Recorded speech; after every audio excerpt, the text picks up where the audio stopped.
What is up, y'all? Welcome back to my channel. And if you're new, my name is Lex, and thank you so much for clicking on today's video. Today, I'm going to be sharing a little bit of a fragrance haul for you guys. It is a very tiny haul compared to some of my other fragrance hauls, but that is okay because this year, girl, I am really focusing in on not buying as many things. But luckily, I am very thankful that some brands have sent some things over for me to try, and I wanted to share my thoughts with you guys. Y'all know I am very honest and let you guys know exactly how I feel about things. So if you guys are interested in hearing my thoughts, then let's go ahead and jump right into it. These are going to, of course, be first impressions, and I will give you guys my thoughts and updates on these things as we go along, because y'all know I love to declutter, and I have another declutter coming up very, very soon for you guys. So anyways, let's go ahead and jump into these scents. The first thing we're going to start with is Phlur's newest scent. They did send me over their newest fragrance, which is the Golden Rule. Of course, I want to thank Phlur for sending me this beautiful PR package. And this packaging is just amazing. Gold and black being one of my favorite color combinations. I just love the packaging as a whole. Welcome to your golden era. As we grow, we learn from our past, celebrating both triumphs and mistakes, and channel that wisdom into each new year.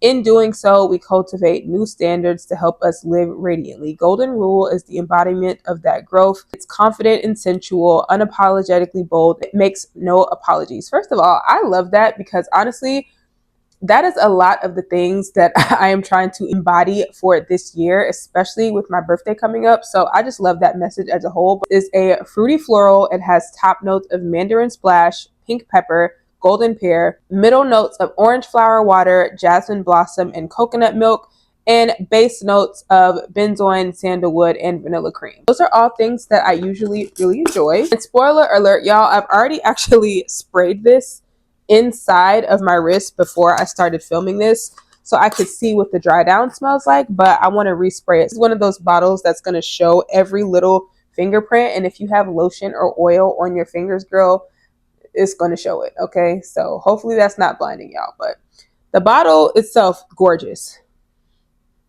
All right, let me just go ahead and respray because for me, I feel like the dry down doesn't stray too far away from what I smelled when I first sprayed this. But so first spray, I'm definitely getting a really sweet pear, a really sweet fleshy pear, almost like the pear and the skin with a little bit of the skin on it, where it's sweet and also a little bit sour, smooth, velvety creaminess about it. Kind of getting that zestiness from the orange and the pink pepper as well.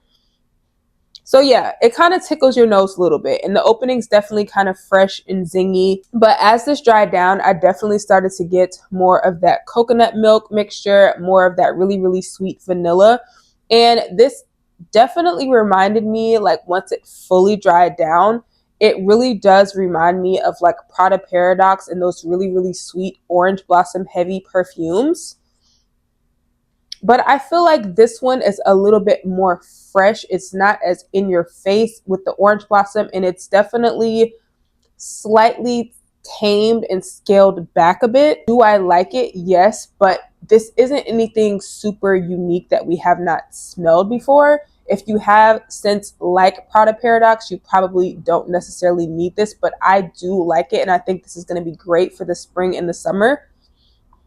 It's just a really easy, likable, fruity floral. Again, it's not anything super crazy, but I'm starting to see a lot of brands are doing things like this where they take a very crowd-pleasing scent DNA that a lot of people have, that a lot of brands already do very well, and create their own spin on it. And from a business standpoint, I get that because not every consumer is a perfume addict like we are and has smelled every single thing and knows what everything smells like and has everything in their collection. At some point, there's always going to be a new consumer that has not smelled the perfume that this may have been inspired by, and this may be their first experience with it, and that may just hit well for that particular brand. So I get it from the brand aspect of it.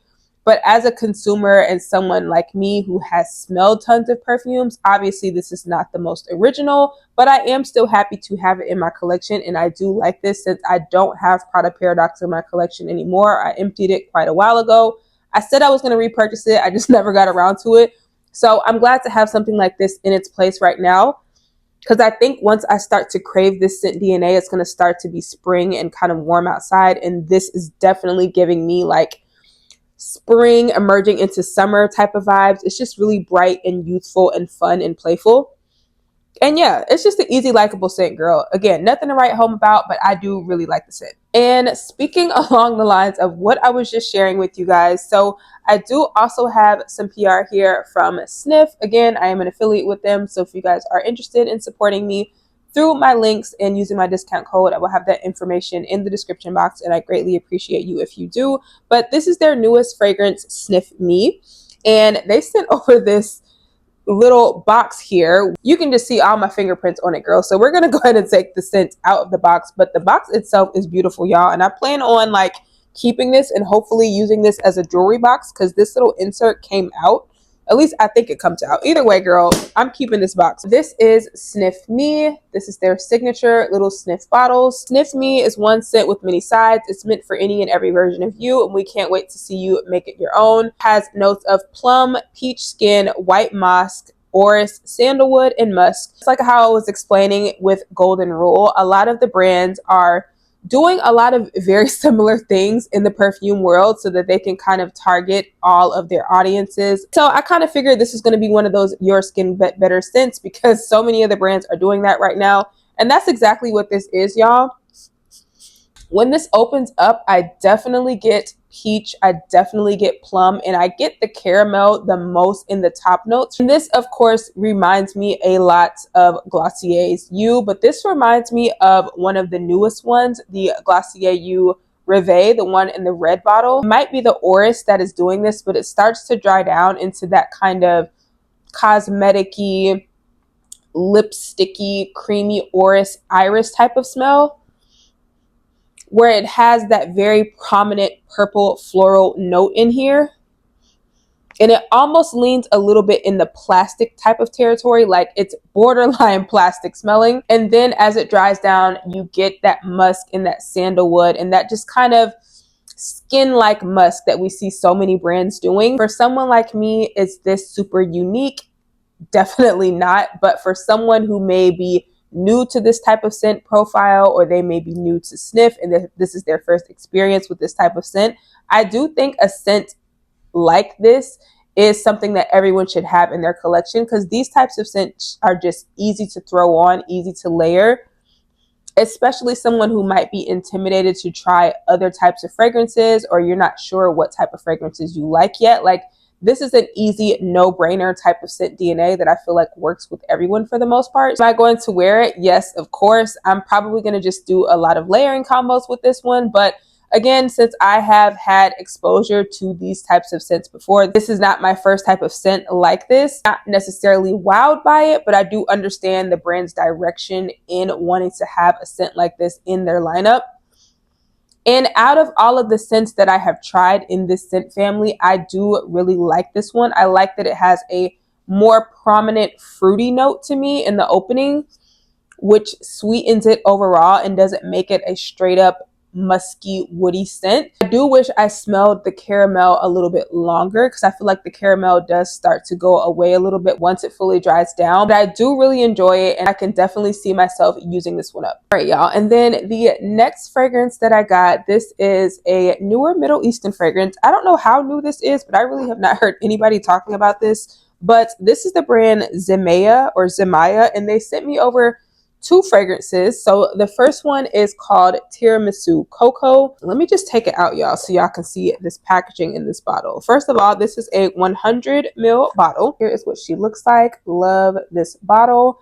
And normally I have a good idea what these things are dupes of, but with this one I was a little perplexed. So I did go ahead and go on Fragrantica. So this one has top notes of coffee and amaretto, middle notes of vanilla, ice cream, and biscuit, and base notes of brown sugar, vanilla, and amber.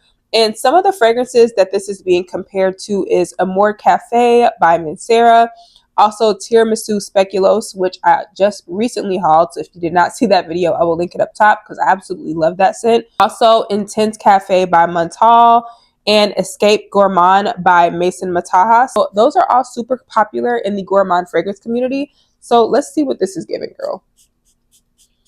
give her a good old healthy dose.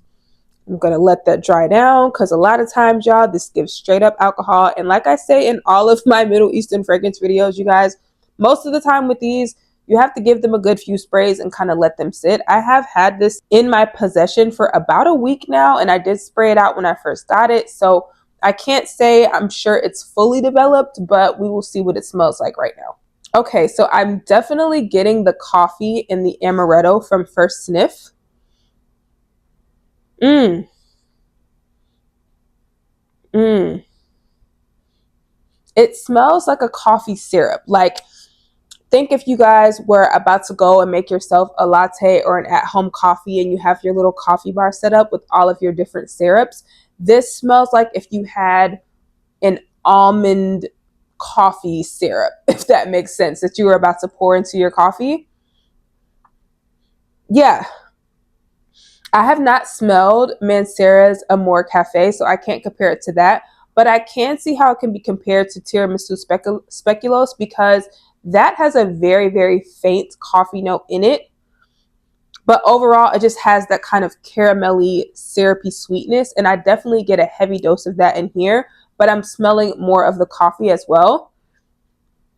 So if you like a sweeter coffee fragrance, this is definitely right up there with that. This is almost kind of along the same lines as almost like a black opium or something like that, where it's a sweeter coffee, like the black opium Le Parfum. I would say it's closer to that because as it's drying down, I'm starting to get the vanilla and this kind of creamy warmth coming in. And yeah, it's definitely in that same family, y'all. You guys ever had Midnight Amber Glow from Bath and Body Works? It kind of reminds me of that. It kind of reminds me a little bit of black opium, just those sweeter, syrupy sweet coffee fragrances where it's not super prominent on the coffee note, but the vanilla in there is definitely kind of smoothing it out and giving like this coffee syrup kind of vibe.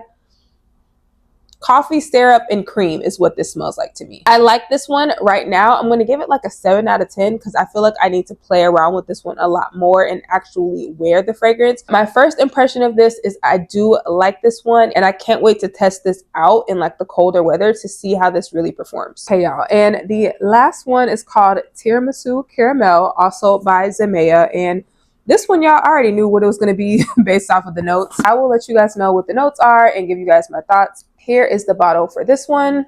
And this one has top notes of caramel, middle notes of honey, coumarin, woody notes, and base notes of vanilla, whiskey, and musk. And literally from the notes, y'all, I knew this was going to be another Bianco Latte Lattafa Eclair type of vibe. And that is exactly what it is. But I will say, y'all, first of all, if you have never smelled either of those fragrances, I will explain what this kind of smells like in comparison to those. This definitely opens up with a very, very sweet caramel honey concoction, kind of like the two mixed together. You're getting that kind of toffee-like syrupy sweetness from the caramel and then that rich warmth from the honey. And overall, yes, this smells very similar to Bianco Latte as well as Lattafa's Eclair. But I will say the difference with this one, you guys, number one, this one does not open up as thick and cloying as those two do. Eclair by Lattafa also used to open up in a similar way to me, and now it is so much more richer and deeper and thicker. So with most Middle Eastern fragrances, they do tend to get richer the longer that I have them. So as far as it not being super loud or projecting or beast mode, I honestly feel like that can change the longer that I have this. But as far as the overall scent in the opening, it does open very similarly to those, to where I get a lot of honey, I get a lot of caramel, and it's just overall very sweet. But the difference that I've noticed with this one is as it starts to dry down, yes, I get the vanilla, I get the coumarin and this kind of woody vibe. This has the additional boozy note, almost giving it kind of this ambery, perfumey quality. So in a way, this one is not as literally gourmand in the dry down. It kind of has something a little bit more elevated and perfumey to it. So if you are wanting a number one, more affordable alternative to Bianco Latte, number one, this might be something you might want to try for that reason. But also, I think this takes it in more of a perfumey direction if you also felt like that scent profile was just too straight up sweet and foody in my opinion, but that is one of the things that many people, including myself, love about it. I don't feel like it's different enough to own all three in my collection. So while I do like this, I do feel it's a little repetitive in my collection. So I'm going to kind of play around with this and Eclair over the next couple of weeks to see which one I prefer more, which one will be staying in my collection. But I do think that this is a great option if that is a scent profile that you tend to like or something that you've been wanting to try and get your hands on, because overall I do feel like it is very, very similar to the two. All right, you guys, that is it for this fragrance haul. I hope you guys enjoyed it. If you have tried any of these, let me know your thoughts in the comments below, because y'all, I love when y'all leave comments. I don't know what's been going on, but lately y'all have been real quiet in the comments. We have not been chatting it up like we used to, and I really, really miss that. That is one of the things that I love most about YouTube, is our sense of community. So girl, leave me a comment. Let me know if you've tried any of these, if you are interested in them, and I will see you guys in my next video. Bye.